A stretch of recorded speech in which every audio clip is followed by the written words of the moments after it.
Saudara-saudari terkasih dalam Kristus, hari ini Minggu 16 Oktober 2022 merupakan pekan biasa ke-29 tahun C. Bacaan dibawakan oleh Felicia Devina dan Renata Putri. Mazmur dilantunkan oleh Gia Cinta Fabiola dan renungan ditulis oleh Aloysius Gonzaga Dani. Selamat menekuni sabda Allah. Marilah kita semakin mengasihi, semakin peduli, dan bersaksi.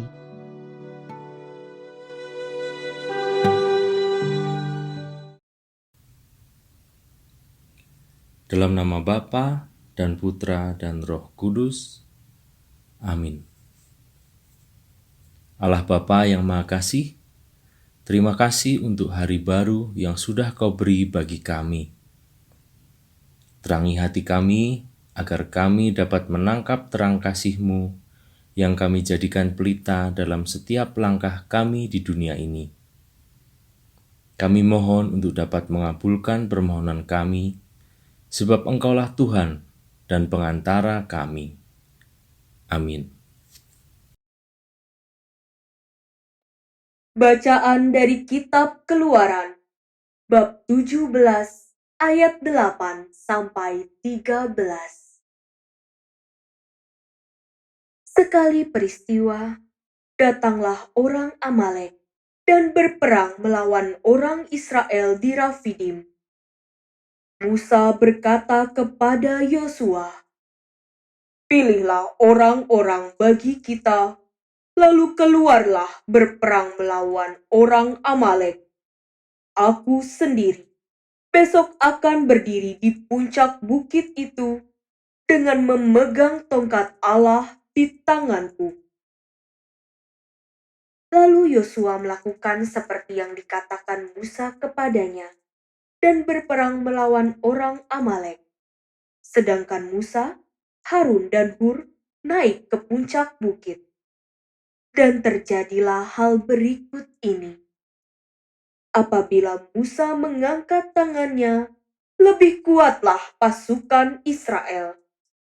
Sebaliknya, apabila Musa menurunkan tangannya, Amaleklah yang lebih kuat. Tetapi menjadi penatlah tangan Musa. Maka Harun dan Hur mengambil sebuah batu, meletakkannya di belakang Musa, supaya ia duduk di atasnya. Lalu Harun dan Hur menopang kedua belah tangan Musa, seorang di sisi yang satu dan seorang di sisi yang lain, sehingga tangan Musa tidak bergerak sampai matahari terbenam. Demikianlah Yosua mengalahkan Amalek dan rakyatnya dengan mata pedang. Demikianlah sabda Tuhan.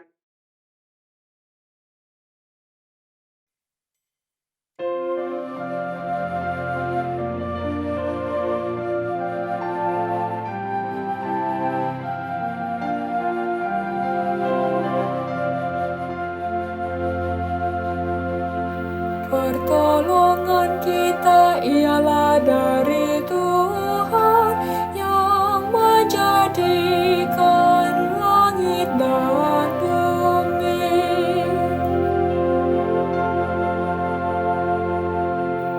Aku melayangkan mataku ke gunung-gunung. Dari manakah akan datang pertolongan bagiku? Pertolonganku ialah dari Tuhan yang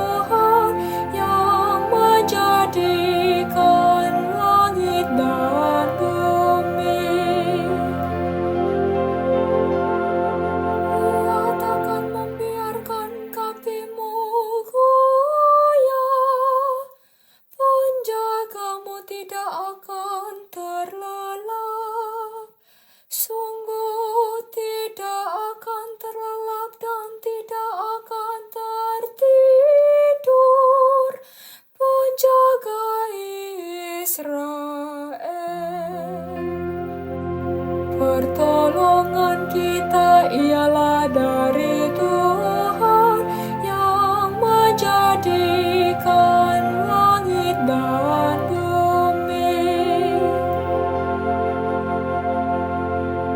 Tuhanlah penjagamu, Tuhanlah naunganmu di sebelah tangan kananmu. Matahari tidak akan menyakiti engkau pada waktu siang, tidak pula bulan pada waktu malam. Pertolongan kita ialah dari Tuhan yang menjadikan langit dan bumi. Tuhan akan menjaga engkau terhadap segala kecelakaan. Ia akan menjaga nyawamu. Tuhan akan menjaga keluar masukmu dari sekarang sampai selama-lamanya. Pertolongan kita ialah dari Tuhan yang menjadikan langit dan bumi.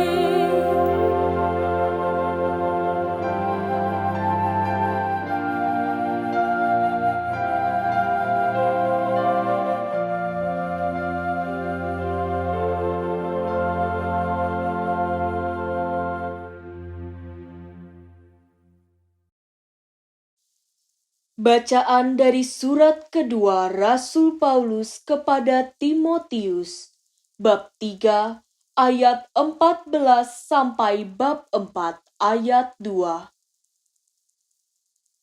Saudaraku terkasih, hendaklah engkau tetap berpegang pada kebenaran yang telah engkau terima dan engkau yakini, dengan selalu mengingat orang yang telah mengajarkannya kepadamu.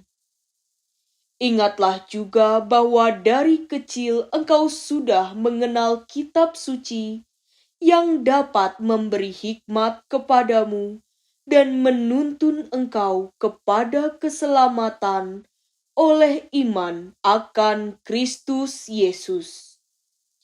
Segala tulisan yang diilhamkan Allah memang bermanfaat untuk mengajar, untuk menyatakan kesalahan, untuk memperbaiki kelakuan, dan untuk mendidik orang dalam kebenaran.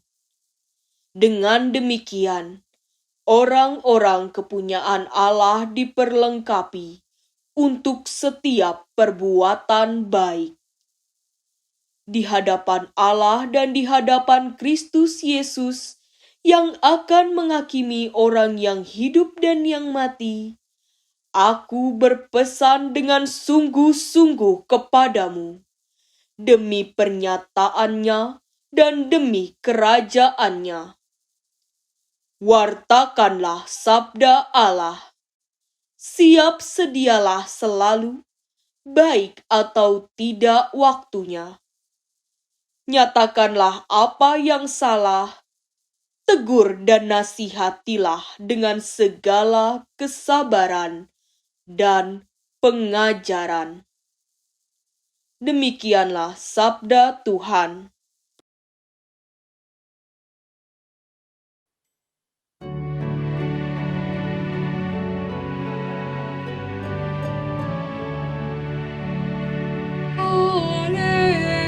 Haleluya, haleluya. Sabda Allah itu hidup, kuat dan tajam.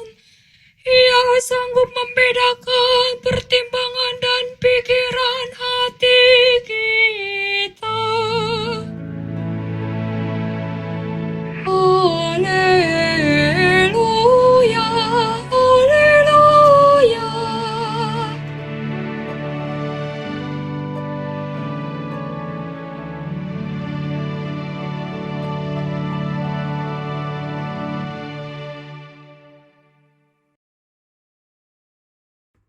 Inilah Injil suci menurut Lukas, bab 18, ayat 1 sampai dengan 8.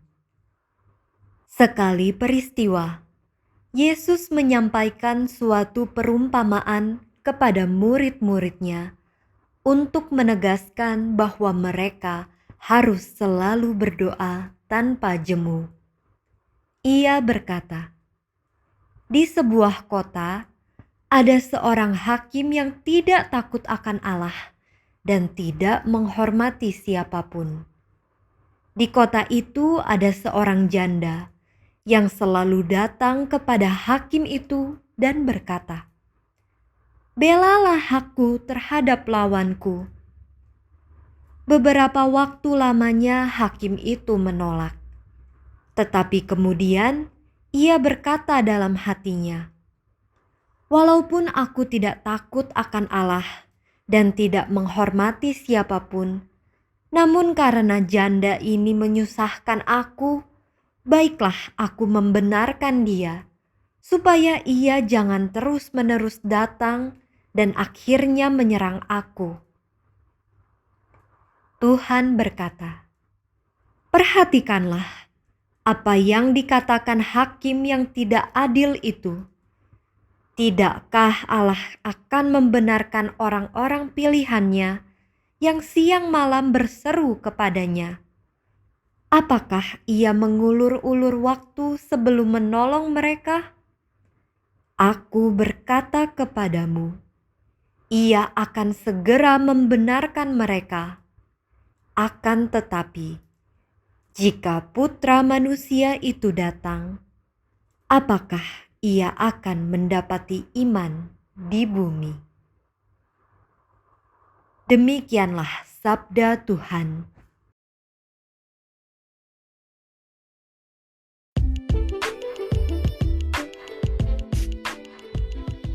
Doa dan harapan.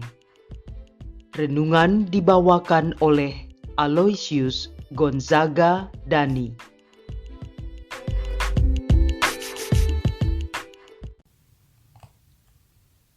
Bapak, Ibu, dan rekan-rekan muda yang terkasih, dalam perjalanan hidup kita ada suatu masa ketika setiap upaya yang kita tempuh untuk menyelesaikan suatu masalah justru terhadang oleh kesulitan yang baru.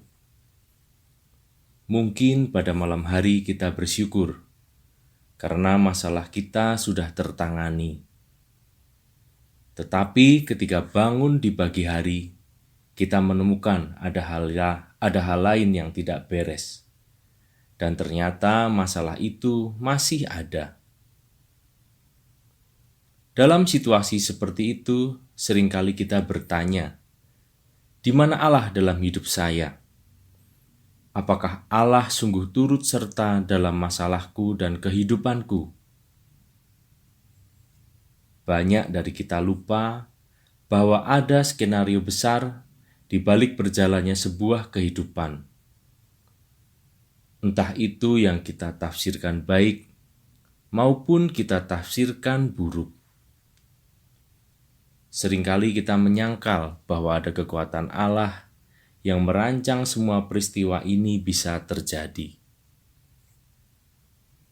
Bapak, Ibu, dan rekan-rekan muda yang terkasih, dalam perumpamaan bacaan Injil hari ini kita belajar bahwa kita harus berdoa dengan tidak jemu-jemu dan belajar dari janda yang tidak pernah putus harapan, yang selalu datang kepada hakim yang tak benar untuk membela hak-haknya.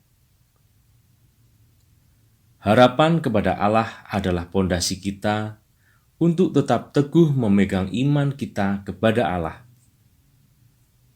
Iman membutuhkan kemantapan untuk berserah diri. Dengan berserah setia kepada Allah, kita menyatu dalam rancangannya dalam menapaki setiap kehidupan kita. Dengan berdoa, kita akan mendalami relasi kita dengan Allah. Doa merupakan suatu proses untuk menyadari kuasa dan rencananya atas hidup kita. Melalui doa juga kita menyerahkan hidup dan keadaan kita kepada Tuhan dan mempercayainya untuk bertindak menurut waktu dan caranya. Pada saat kita mengandalkan anugerah Allah, tidak hanya untuk jawaban dari permohonan kita, tetapi juga untuk prosesnya. Kita dapat selalu datang kepada Tuhan melalui doa, dengan mempercayai hikmat dan kepeduliannya bagi kita. Dorongan yang diberikan Tuhan untuk kita sangatlah jelas. Teruslah berdoa dengan tidak jemu-jemu. Bapak, Ibu, dan rekan-rekan muda, iman Katolik mengajarkan kepada kita untuk selalu berkontemplasi, selalu memberi jeda antara aksi dan reaksi. Secara sadar, kita harus isi ruang jeda tersebut dengan kasih dan kabar gembira dari Yesus Kristus. Iman Katolik juga menyadarkan kita bahwa rancangan dari Allah adalah sumber kehidupan. Maka, pertama-tama yang harus dilakukan adalah mencintai Allah. Dengan mencintai Allah secara total, maka dengan sendirinya kita juga mampu mencintai diri sendiri, orang lain, dan semua ciptaannya. Marilah berdoa.